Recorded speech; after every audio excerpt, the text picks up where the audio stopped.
Hello, everybody, and welcome into Inside Pitch here at the St. Louis Post-Dispatch. A sad day here on Inside Pitch because this will probably be one of the last ones we do for a while, Gordo. We might do another one after John Mozeliak comes out and addresses the Cardinals season, but the baseball season is, as much as it ever does in St. Louis, it's over for at least probably about 100 or so days, and then spring training. We'll be back here to talk about that big Garrett Cole signing. I know.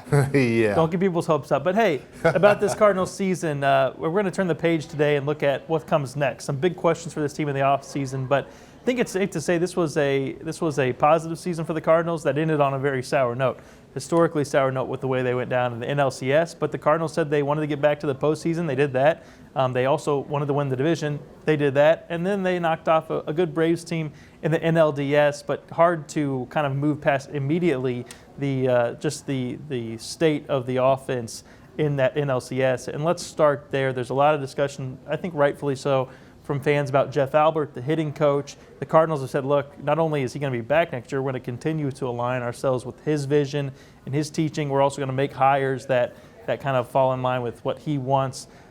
The Cardinals are not going to grade Jeff Albert on year one, but at some point they are going to need to see a better offense under his leadership. Yeah, normally I'm not a big let's all blame the hitting coach guy because it's an easy scapegoat. These guys, if they were totally responsible, they would have to make $200 million a year because if they're responsible for the offense, they got to get paid for it. Sure. However, in this case, when you start unloading highly respected hitting coaches both at the major league level and in the minors because you want a singular vision, well, that singular vision better work.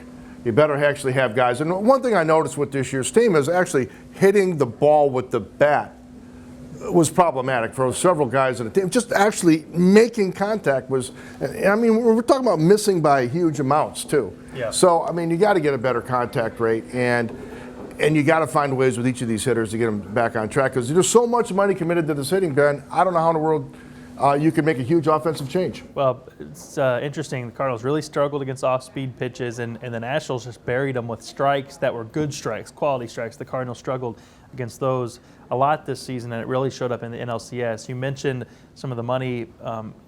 Look, there's a way to look at this that says in the NLCS, the Cardinals got one hit from their highest paid player in Paul Goldschmidt, and they ended up sitting two of their other highest paid players in Matt Carpenter and Dexter Fowler for that final game. That's not how you want your roster to work. That's not going to lead you where you want to go. So let's kind of look at some of these holes on this roster, some of these question marks moving forward. Let's start with the outfield because I don't think it's too crazy to say the Cardinals could potentially justify a whole new outfield next season. Now, I don't think they will, but Harrison Bader didn't hit well enough to lock down center field. Marcell Ozuna, there has not been any overtures publicly from the Cardinals in extending him. Maybe they offer him the qualifying offer. But also Dexter Fowler, who had a better season than last year, but not so great that you say, hey, we're automatically not going to at least consider moving him if he's willing to waive his no trade. What do you think has to happen in this outfield? Well, one thing, you don't want to put too much on Dylan Carlson. That's all you're going to hear about in the offseason, how he's going to save the day. Lane Thomas, Randy Arozarena, you got Tyler O'Neill. All these guys can compete, I assume, for a job in there, and I do expect some new faces.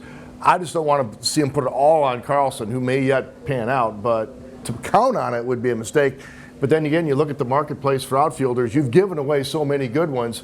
Can you go outside and find somebody to mix in with those kids? And then if you do, what do you do with Fowler's money? Yeah, and the questions don't stop there, and we'll get into this more in the coming days at STL.com and the page of the Post-Dispatch, but Matt Carpenter he didn't exactly redeem himself as the season went on like he did last season. Big question at third base, especially if Ozuna's gone. You got to have some more proven offense on that left side. And also the rotation, Gordo. Michael Wacha, free agent, and Adam Wainwright has not yet made up his mind if he'll be back. Well, do you think Wainwright should return if he's willing to accept kind of a similar deal that he had this year? Yeah, it'd be great to see him try one more time. Carlos Martinez, maybe he goes to the rotation, but if that happens and Jordan Hicks is in recovery, you need a lot of bullpen help. But at least you do have plenty of pitching. You can't count on Alex Reyes, you can't count on Austin Gomber, but it's nice to have those guys coming back and trying anyway. So pitching overall, a good situation. But that bullpen, you got to look at that, especially if Carlos goes to the rotation. Some big questions for the Cardinals. We'll be breaking it down all throughout the offseason and spring training, winter meetings, and we'll have it all covered at STLtoday.com. For Jeff Gordon, I'm Ben Frederickson. We'll talk to you soon.